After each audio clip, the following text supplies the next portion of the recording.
Penampakan cabai alam Aceh di umur 79 hari setelah tanam.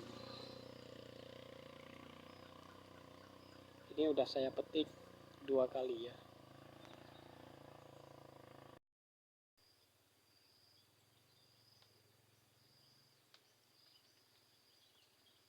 Mudah-mudahan berkah selalu.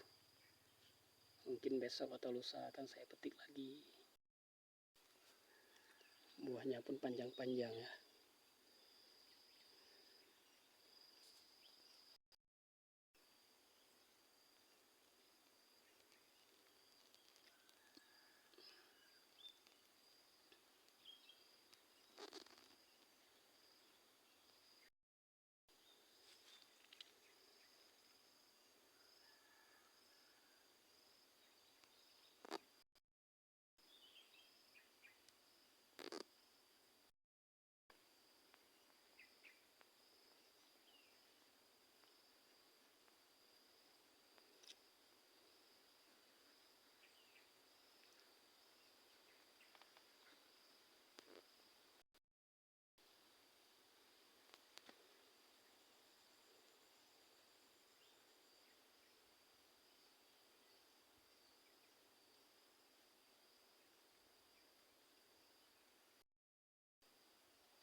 Sekian dulu.